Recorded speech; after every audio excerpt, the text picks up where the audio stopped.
You've entered the Houston Running Zone, the ultimate podcast for runners in the Houston area, featuring the everyday runners who inspire us, clubs, gear, races, and runcations. Houston, we've got the runs. All right, today in the zone, I have two amazing speakers. One is a runner and one is really helping out the running community. They have two races, both back-to-back weekends, which is great because it's perfect time to start running as it's getting to the fall weather. And they both benefit the autism community. So please welcome Kathi Mahon and Hunter Heidtke. Thanks for having us, Steve. Thanks for having us. Yeah, you bet. The best part is a lot of times when I interview people about races that are going to charities, a lot of times it's kind of like a fun run. It's very laid back. They don't have a lot of the amenities, but these are not just fun runs or fundraisers, I should say. I mean, they're legit races. You guys have great after parties where people can do other things and stick around, not just go home. And so I really kind of want to dive into the two different races. The first one coming in is the Alex 5K. And that specific date, Kathi, is? Saturday, November 5th.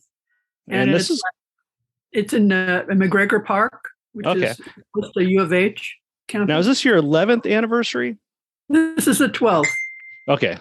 Yeah. 12th anniversary.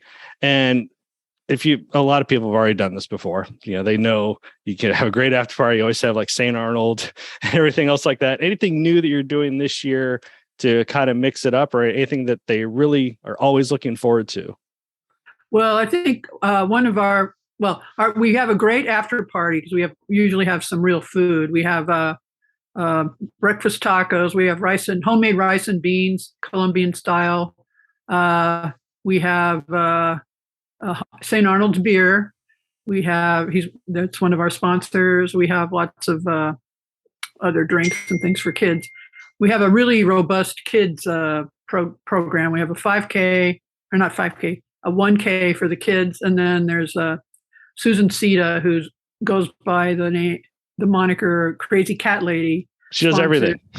She does everything. She's everywhere. You run a marathon. Houston Marathon. You've seen her manning the mile 20 stop with all the gummy bears and any kind of condiment or whatever, any kind of running aid, and even running non-aiding things like beer. You can find that at that stop. So she does the kids' race and the kids' party afterwards. We used to always have a Easter egg hunt in the pre-COVID times. It wasn't called Easter, an egg hunt, basically. Okay. And the kids would go crazy finding these eggs, and there's treats inside and things like that. So the kids really love we have other things she has other things after that too, like drawing and cupcake decorating. And we've had to modify some of those activities last year because of COVID. So we won't have the wrestling for the Easter eggs part of it, but we'll have something similar for the kids. Yeah, it's always new and refreshing. And the money that you've raised over the last 12 years has been how much again? We've raised over $180,000, and our money goes to three charities. One of them is Autism Speaks Houston. The other two are local schools. One is a school that my son Alex, who's the namesake of the race, went to, and that's called Avondale House. That school caters to. It basically has a day school. It has an adult day program. It has the residential program for these 4 houses, I believe, with probably averaging 5 residents each. And it has a job placement program. And it serves some of the clientele they serve are the individuals on the spectrum are kind of at the lower functioning end of the spectrum. They're nonverbal, have behavior problems, need support services and doing, learning a vocation or getting through some academics. So that's kind of their goal is like they they serve a widening community, because a lot of these kids are aging out of the system and need things to do, jobs or places to stay. They can't live at home. They can't live on their own exactly. And the other school is the Westview School, and it's a very, very good school, one of the older ones in Houston, I think. But it's mainly for kids who are higher functioning, who need support, so they can be mainstreamed in the early times in education, so they can be mainstreamed into school later, like in high school or junior high. Okay, so I like how it's not just kids. Obviously, kids are very important, but obviously, we do age out. People do age out of certain things. And I asked about the charity number previously because I had you on a previous episode, so I'll definitely put a link to that as well. But I like how everything's staying local. And is that kind of what you always wanted to do, is make sure you kind of see the results of all your hard work? Well, I think for our race, my husband and I are scientists, so we care about science too. So actually, our first race, all the money went to Autism Speaks, the national program, and then after the first one, we started to split the monies up a bit, because research and services for individuals and their families is important to us too. That's why Autism Speaks is obviously a very important component of that. But we started to focus more on keeping it, after probably the first race, and keeping the money more local. Okay, excellent. And one last question before I get to Hunter here. For the fast runners, you guys have some very unique rewards. Can you kind of tell us about the rewards for the age group categories? Yeah, so we have well, first of all, we have fast people, slow people, walkers. We have people on the spectrum, walking or running, and we have $100 prizes for the top male and female in open and masters, and then the age group awards are tiles that are hand paint, or basically the art on the tile is painted, or some artwork from some of the kids at either at Westview or Avondale.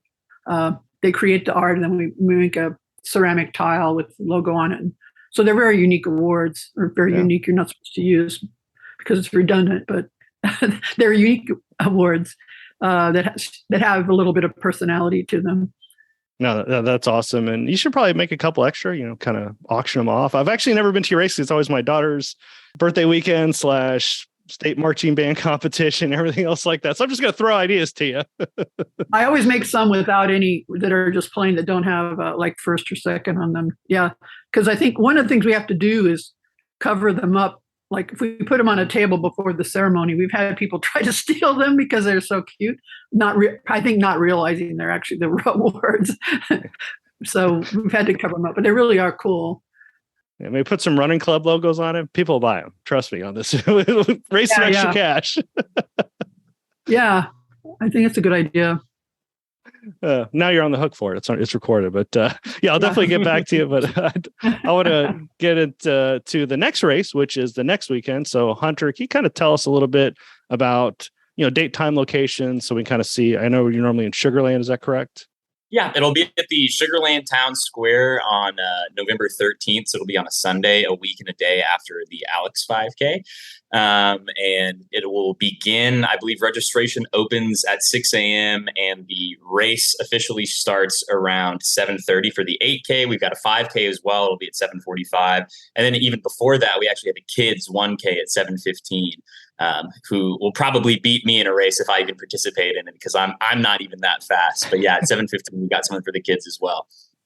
Yeah, no, the kids are fast. One time they said, "Hey, can you pace the kids?" I'm like, "Yeah, no problem. That's a problem. That's a problem."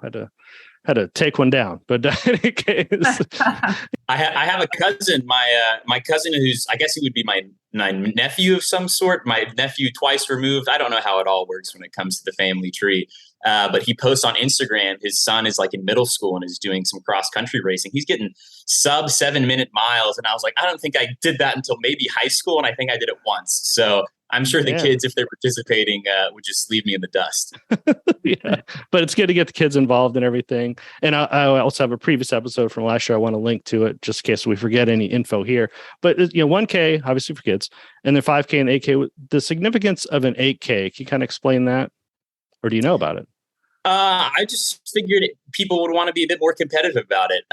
This is my first year with Autism Speaks, so I don't have all the intricate details of the planning. But my understanding of the running community is that sometimes 5Ks aren't enough, and they want to push themselves even further. Just because I am always envious of the ability for them to run, I would imagine they just keep wanting to push themselves even further. Runners are gluttons for punishment. Oh yeah, definitely. And it's instant PR. They're like, I ran the fastest 8K I've ever ran before, but it seems to be a growing distance. So I was always curious about that. We have to go through the Google rabbit hole on this one here. Mm-hmm. But I remember you guys always had, things for kids and especially kids and adults to do after the race. You kind of, and the Sugarland Town Center area, my friend had an office there. So it was always fun to go to all the eateries afterwards, but what can they expect after the race for an interactive experience? Yeah, but it's very similar to what Kathi described in her event. We try and make it as inclusive as possible, obviously with an organization like Autism Speaks. So we have activities for kids like face painters, balloon artists. We can have the chalk for people to mark up the sidewalk and everything. We've got some local breweries that are donating some beer as well. I don't think we have an official after party just by virtue of it being in the Sugarland Town Square. There'll be plenty of places for people to go hang out after the fact. But there'll be we try and make it as inclusive and as family friendly as possible, not just for the kids, but for the hardcore runners as well. Yeah, no, that's awesome. And is it more of a optional fundraising, or is there, how is the race put together to fundraise? So there's registration fees obviously attached to it, which goes towards the fundraising. If people would like to fundraise above and beyond that, we encourage that, but it's not a requirement. We're just excited to have the support of the local community. We have Novum as our presenting sponsor. They've been there for a couple of years now, and they've been a great company to partner with. So if people would like to continue to fundraise, there'll be more information on the websites. Like you said, I'm sure you'll post a link about it. And people can sign up for different teams. It depends on the level of involvement that the individuals want to be in. Okay. Yeah, I like it. It's not required, but it's crazy. Sometimes you just put a link up on social media. People just donate because they want to donate and they feel better. Yeah. And it goes to a good cause. So it's a win-win-win. Is there 3 wins there? It's probably 3 wins there. All right, cool. And let's see, what's the starting price, of your race? So the registration fees, I think, so by the time of recording, it's October 11th. So October 14th, it will go up from $35 to $40. On race day, it'll be $45. And for the kids fun run, if you want to get those kids involved, it'll be about $20. Okay, we can probably get up by the 13th. That way, all the subscribers get a little bonus there, save some cash. Exactly. But, and then fundraise the rest. There we go. Yeah. All right, cool. And how do you have a special involvement with the autism community, or is this something you kind of always like doing, giving back, or what connection do you have with the community that obviously I can feel your passion over Zoom. So, what made you decide to kind of be part of this organization? So really it's just about being empathetic towards any and everyone. Throughout any individual's life, there'll be difficulties that we have. So I'm sure you can see from the background, I went to A&M. A&M is a very tradition-based, very cult-like university. And a lot of people think that's kind of odd sometimes, but I think it's great. It really brings the community together, and it's a great starting point to build relationships. And I kind of see that in the autism community as well. Some people, it is a local community that a lot of people don't necessarily understand.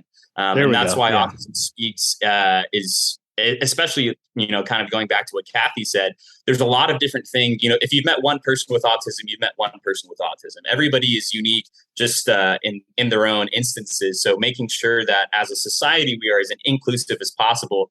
I always bring up this joke that I had in middle school. The desks that we had in middle school were always for right-handed writers. So it would have a little bar for you to rest your arm on.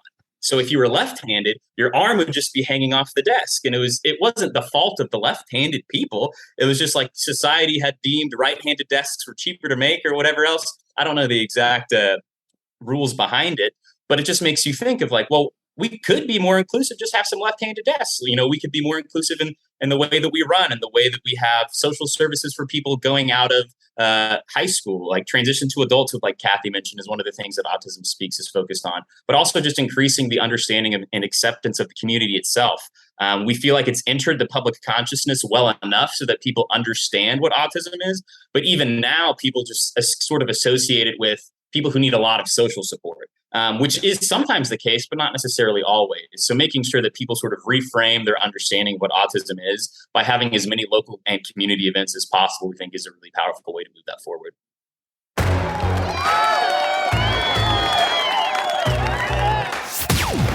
You are in the Houston running zone. We've got the runs.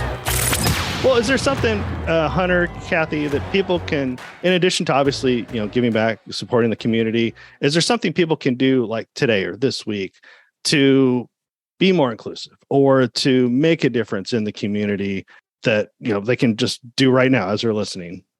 Yeah, absolutely. And it doesn't even have to be something that we necessarily like demand action from. It's just sort of being empathetic towards other people and understanding what autism is, just doing some research. We have a lot of different resources on our website. I'm sure Kathi knows all about them as well, of just like being as inclusive as possible and at least being self-reflective enough to understand that sometimes there are biases in the ways that we interact with people, but also understanding that like the local community is the building block of building a better society. Obviously, it's great and it's part of the work that Autism Speaks does to have like national pushes for inclusivity and healthcare and all this great stuff, but really just small acts of kindness in your local communities is really what drives the mission forward.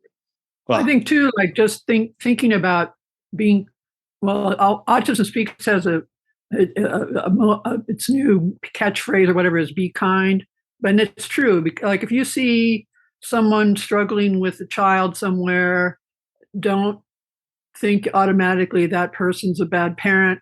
You don't know what they're dealing with. Sometimes their kids having a meltdown, and they need understanding, not like thinking this kid's so weird. Like, I think people just need to keep that in mind, that everybody's trying their best, and we need to, sometimes it's just a little bit of different kind of support. It makes the difference between a meltdown and a perfectly, happy experience. So I think just from having a lived experience of having an autistic child, that goes a long way for people to be kind in any situation, and that may not to jump to some assumption about someone. Mm-hmm. Yeah, no, that's awesome. Yeah, be kind to everybody. So there you go. That's worth it right there. That's what our parents raised us on, so we don't feel like it'd be that hard to do, right? Yeah. We ended up just watching too much news and spending time on social media. So there you go. That's what happened. Yeah. Just joking around. I have one more thing. Yeah. Hunter doesn't know this because I was just texting with Caitlin, who's the head of Autism Speaks Houston. We're going to have a reward for people who do like a special medal or some award for people who do both races. So it's like the Autism Race Challenge, and we'll figure out how to do it. And I'll send you a link for that to put on your podcast. But it will basically we'll see people who've done both races will get an additional medal or award, either given at the Autism Speaks 8K or mailed to them after. Okay, cool. Yeah, and if you don't have the info right away, I can always add it later. It's just a continual RSS feed. So yeah, it's no problem at all to add it at any time. But don't worry, I'm not going to let you guys go anyways. I got 3 more questions, so I'm going to do a lightning round. But I'm going to alternate. So I'm going to put, since Hunter's new here, so we're going to put him on the spot first. But both of you guys have to answer a question. Hunter just has to answer the first one first. So lightning round. Hunter, pizza or tacos? Ooh, I'm going to have to say pizza, and I feel like that's bad of me to say just because I love Tex-Mex food so much, but I did go to Italy with my family one time, and we had pizza and pasta the entire time. It was just straight carbs the entire time we were there, and it was just an incredibly delightful experience. So it's probably stemming from that experience that I would say pizza, but it's razor close. Well, you've actually opened up a can there. So first of all, pizza. what part of Italy, what was your favorite part, or was it a specific Napoleon style, or you going, Rome thick? What are you thinking? So, I mean, I don't discriminate when it comes to pizza. We were in Rome. I don't think we went to Florence for a little bit. And then we stayed with actually a friend of ours that we knew up there as well. So we had like some real hole in the wall, I guess, local pizza. And it was all amazing. But I've also in charge of the Autism Speaks events in Austin. So I get there pretty frequently. And they have Via 313, which is the Detroit style pizza. Also incredible. So it's really hard for me to nail down what specifically the type of pizza is good. Pizza is it's so comforting and hearty. So it's just a good meal, and then you take a nap, and it's perfect. Yeah, there you go. It's good. Yeah, I don't discriminate either. I celebrate everything. Whether it's, and the best part about Italy pizza is they don't cut it. When you get like the Napoleon style, so it's technically one piece, in my opinion. Yeah. I put in my little app, only one piece of pizza. There you go. It may have been 2,000 calories, but it was only one piece. All right. What about you, Kathi? Pizza. Yeah. All right. Anything specific? Well, at our house, we're big on cheese, pepperoni, and black olives. Okay. So you're making it. Topping. Well, no, we like to eat that. Oh, okay. I would say my husband and I we tend to, our traditional, we've been married almost 40 years, and that's our traditional order when we go somewhere for pizza. 40 years, still haven't figured out how to make one. I was like, where's my invite if you're making it? Anybody that makes it need to invite me, by the way. I tried to make some, but it was okay. It wasn't. The dough is impossible. Like the dough was, anything you can put stuff on, it's good, but the dough was, I made when the pandemic first started, I did everything like everybody. I got the sourdough going, and then I was dinking around with making pizza dough and different things like that. But I just never.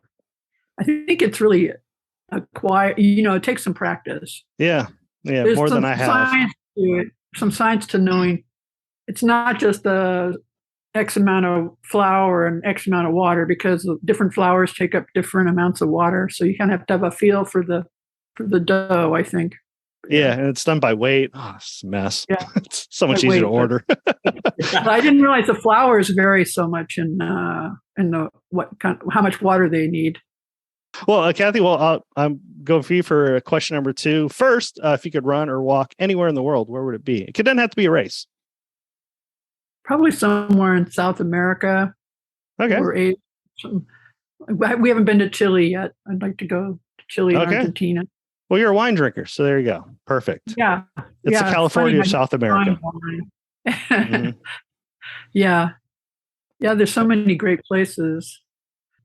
All right, we'll just fly into Santiago and make it happen. There you go. Yeah. Go up to Machu Picchu somewhere. Yeah, what about you, Hunter? Is that where you're going to go? Peru? Machu Picchu? No, the first thing that popped into my mind was wherever the background of the sound of music is. I've done some hiking up in like Montana. So I've really enjoyed, obviously, the cooler weather, especially being in Texas, and the mountains are just beautiful. So going to be a bit more exotic, I guess, in a European sense, I think it was like in Austria or Switzerland, wherever the movie is set. I think that would just be a great vista to either walk or run. I probably wouldn't even be as upset about running if I was running, if I had that to look at. Question number 3, Hunter. This is going to be a hard one since you already kind of mentioned mountains, but beach or mountains? I guess the answer would be beach in this instance, in a general sense, just because water sports, I think, are a bit more exciting and less deadly than doing something like mountain climbing. I do enjoy climbing. I've done some like bouldering around in Houston. Obviously not with the mountains that we have here, but I've always enjoyed artificial boulder. Yeah, exactly. I'll go climb some of the high rises downtown. But yeah, I think the concept of beaches of just kind of like laying out on the beach seems a lot nicer for days that you don't want to do anything, but it has the opportunity that you can go out on a boat, you can do, windsurfing, all this extra stuff. So I feel like there's more opportunity for activities, and that's something that I like to do, especially it's not as vertical. As much as I do enjoy the mountains to look at, they're not as necessarily as fun to climb. So being able to have a bit more activities that don't require a great height or something that interests me a bit more. What about you, Kathi? Well, I grew up in Colorado, so I would go for the mountains. And I'm a bit afraid of water, so I definitely I think water sports are more dangerous than climbing. But I mean, I don't really climb. I just like hike, something like that. All right, but excellent. Mountains are for me. What about you, Keith? I'm a beach person, honestly. All right, we'll get some Mai Tais on the beach, and Kathi can come visit when she's done up in the mountains. Right. Yeah. We did Colorado, and last year we did Arizona. We always do some sort of mountainous or some sort of hiking, but that in the summer and the winter, I just can't do cold. I'm just a wuss. So it's just me. Awesome. Well, thank you so much. I look forward to seeing y'all soon. I'll definitely try to make the Autism Speaks. We should be done with marching season by then, so I can definitely check it out this year. But yeah, thanks to everybody, and we'll hopefully see y'all soon. Appreciate the info. Absolutely, Keith. We had fun. Yeah. Thanks a lot. As always, if you want to become the first to find out about upcoming weekly episodes, simply hit the plus, follow, subscribe button. Depends on your podcast platform. And if you're on a podcast app where you can leave a rating and review, we always love it. Hey, give us 5 stars if you like it. And if you don't like it, give us 5 stars anyways. You made it through the whole episode. But more importantly, looking forward to sharing another episode next week. Thanks for visiting the Houston Running Zone. If you know someone you'd like to be featured in the zone, go to thehoustonrunningzone.com and send us a message. Until next week, always remember, Houston, we've got the runs.